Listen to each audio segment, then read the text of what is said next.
ProRevenge. I helped someone get revenge on their gold-digging of a significant other. This happened some years ago but was just reminded of it, so here you go Reddit. I worked as a front desk agent in a large luxury hotel chain for some years. One particular hotel I worked at was located really close to the downtown area, and so we got a large number of young, very wealthy, business people who love to party. I usually worked the second and third shifts, which meant I got to see loads of drunken hookups, breakups, cheating, hookers, and more. This particular one though. This is one I will never forget. I was working at the desk when a group of young, well-dressed men come walking in. They've all clearly been drinking, but aren't so drunk that they can't walk right and hold a conversation. One of them comes up to me and tells me that while he and his friends were at the bar, a woman was hitting on him. And even though he told her no multiple times, she wouldn't stop. So, he and his friends left, and it wasn't until they got in the Uber that he realized he didn't have his room key anymore. He thinks she took it and he's concerned that she may come up to his room. He asked that I deactivate his keys, and if she does come up to the hotel, to not let her in. When he was telling me all of this, it didn't sit right with me. He and his friends were all grinning about it and snickering amongst one another. Then he gave a clear description of her, without being asked. Told me height, body shape, hair color, and style, the kind of dress she was wearing. All while saying it in a mocking tone. Now, this could have easily been because he thought the whole thing was ridiculous, or was too drunk to take it seriously, but it really didn't sound right to me. Either way, I did as I was trained in that situation.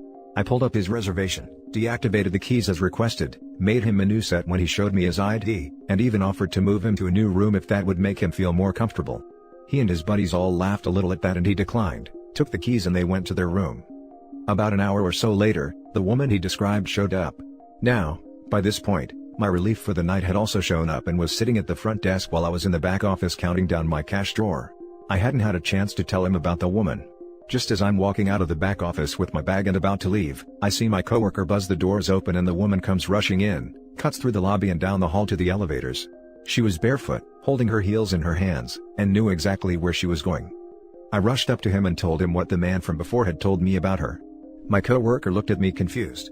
He then pointed to the screen that had the reservation pulled up, and told me that when the woman arrived, she went to use the room keys and they didn't work. So, he asked for her room number and last name. She gave both and her name is on the reservation. I looked at the reservation and down in the notes, there was a woman's name listed. The man from before was listed as the primary, but her name was listed as secondary with his consent to be in the room. I was confused. I thought maybe she wasn't the same woman he was talking about. But, to be on the safe side, I called the man in his room and told him the situation, and that we allowed a woman fitting that description he gave, to enter the building because she confirmed her name was on the room. He laughed, said he forgot her name was on the room and asked that I remove it. I was now super confused. I asked to make sure. Me, sir, just to be clear, the woman you met at the bar tonight was with you at check-in hours ago and was allowed keys then, but now she is not? Him, laughs to all his friends in the room. Aww. Guys, I confused the poor girl. Gets back on the phone with me. Yeah, sweetheart, she's banned from the room. Don't worry about the other details, just take her name off. Me, I see. Then, if she isn't going to be on the room anymore, would you like us to call the police and have her removed from the property? Him, ha ha ha, whoa. That's too far there. Don't worry, she'll get the hint soon enough.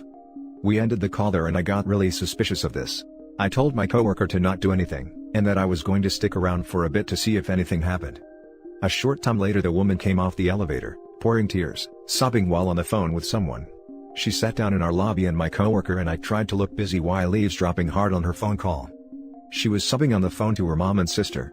From what she told them, she was invited out to spend the week with her boyfriend, meeting all of his old college buddies. This being their first night, they all met up for dinner and drinks. After a bit, she went to the restroom and when she came back, she caught her boyfriend hitting on another woman. His friends all bet that he wouldn't do it. When she confronted him pissed off, he called her a bunch of names and humiliated her in front of his friends and the entire bar. All of his friends joined in on mocking her, and he threw in her face that she was nothing without him and dumped her right there. He and his friends then took an Uber back and left her stranded at the bar, with no money and no way back. She then had to use her phone's GPS and walk back to the hotel from the bar, barefoot. She had heels, and walking 2 miles in those was not going to cut it. She was asking her mom and sister for help, as he wouldn't let her in the room to get her luggage or her wallet. My heart broke. I felt horrible. I helped this guy treat this poor woman like crap and now he and all his friends were up there laughing at her, while she's sitting in our lobby sobbing and with nothing. I went over to our snacks area in the lobby, grabbed her a bottled water, and brought it to her. I told her that I couldn't help, but overheard the conversation and was very sorry for her situation, and asked if she would like us to help. I informed her that if he was keeping her from getting to her things, we could call the police and have them force him to hand over her things so she could leave, if she'd like. Or, if she wanted to let her mom or sister pay for a room, we'd be happy to give her a very low rate in a room far from him. She thanked me, took the water, and tried to calm down and talk to me about what all was happening and what our options were. Eventually, we decided on her staying in the hotel for the night and figuring out the rest in the morning. As we make it to the desk, she asks me to try and run her credit card to see if it has enough on it for another room. I ask her what she means by another room, and she tells me that she's actually paying for the room he's in. That his name is on the room because he booked it, but it's her card paying for everything. This intrigued me. I asked why she was paying for the room if it was in his name. She told me that she's the one with a job, not him. That he hasn't been able to find a job in his field since graduating from college and is essentially living off of his parents' money. But just after they started dating, his parents cut him off, so he's been living off of her money. That's why she was so upset and confused by how he had been acting all night. He was sweet and doing everything for her back home, but since he met up with his friends, he did a 180 and hasn't been the same guy the entire time. I wanted to tell her that it was obvious he was using her for the money, and that he would probably blame his friends for all of this and try to get back with her later on. But I doubted she would have listened to me, or cared for a complete stranger to butt in on her personal life like that. So instead, I offered up a sweet piece of revenge. I informed her that, considering she's the one paying for the room, if she can confirm that it is her card on file with some sort of photo ID, and verify the last 4 digits of the card number, that's honestly all this hotel company required, then she could, if she wanted to, kick him out of the room and keep it all to herself. But, considering how poorly her night has been, if she were indeed able to prove she is the one paying for the room, then I'd be more than happy to provide for her the biggest luxury upgrade we offered at our property. Largest suite we had, full hotel amenity access. I'd even have my coworker fish out a bottle of champagne, and some fresh strawberries for her to have sent to her room. All free of charge. She was taken aback by the offer and was very sincerely tempted. She looked like she was about to say no. Then I told her that since she would be upgrading her room, that would require moving her things from that room and into her new one. Which means, the room that she is currently listed in would need to be vacated immediately. If anyone were to remain in the room after we have demanded it be vacated, we are required to have them escorted off the property or they pay for the room. Their choice. She then thought about it, pulled up her card's banking app and showed me the screen. It had a photo of her, her full name, the card's full number, and the hold from our hotel for the room. She asked if that worked. It was good enough for me. I quickly upgraded her, moved everything over in the system, and before I could say a word to my coworker, he was already grabbing a set of master keys, a bell card, and was asking her what her luggage looked like since he would be the one retrieving it for her to deliver to her room. He didn't want her to have to deal with her ex again. She smiled and told him which ones were hers, and that she hadn't unpacked yet. My coworker runs down to the elevators and up to fetch her things, while I make her a new set of keys and send her off to her new room. Once she's on the elevator, my phone at the desk starts ringing.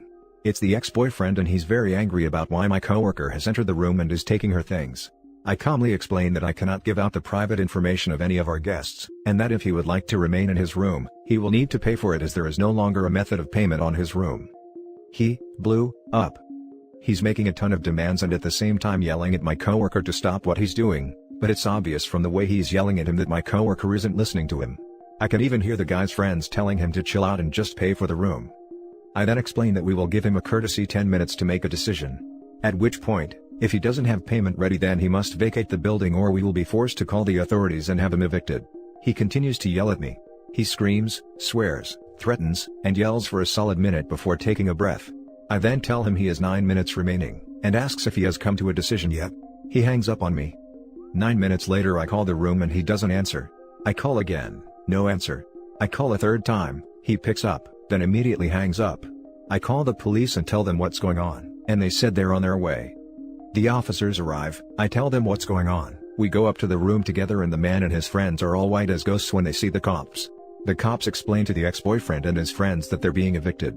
The ex-boyfriend starts trying to talk to me, but the cops stop him and tell him to only talk to them. I told him about his attitude on the phone before. The friends are all offering to pay for the room at this point, and the cops look to me and ask if that would be acceptable. I smile very sweetly and say no, and the cops nod and start rushing all of the guys to grab their things and leave the room. The ex-boyfriend is the last one out the door carrying his 2 bags, and complaining that he isn't even given a luggage card and has to carry his own things. His friends all look pissed at him. I go with the officers to escort all of them out of the building and run into my coworker in the lobby. He waits until they're all outside in the parking lot to tell me that the woman is in her new room, loves it, and said no to the champagne, she just wanted to sleep. I didn't get to see her before she left town the next day, but the ex-boyfriend did try calling our hotel to complain a number of times, and even tried leaving some bad reviews of us online and lied through all of it. I hope she doesn't have to ever deal with him again. Edit, wanted to address some things you guys brought up in the comments. 1. I have no idea why she didn't use Uber instead of walking, probably due to the distress of the moment and didn't think of it. Honestly, if you're ever in that situation, despite being publicly humiliated like that, ask the staff for help. Either they think of something you're too panicked to think of, or they'll be nice and pay for an Uber for you. I've done it for people plenty when working in hotels. There's no shame in asking for help. 2. The credit card company is Capital One. I wasn't going to mention it since some subs immediately flag your story for listing major company names and didn't want to fuss with that.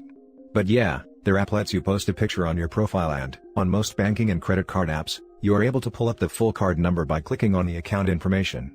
Yes, technically I shouldn't have accepted this as a form of ID, however, given how crappy her night was, I didn't care.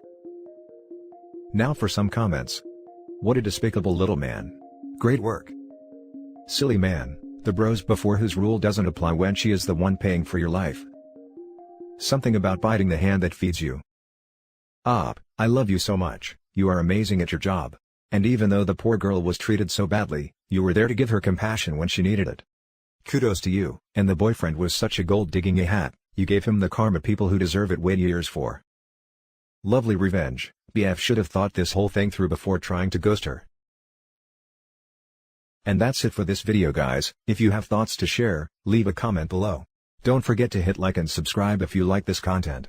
I'll catch you in the next one. Good day everyone.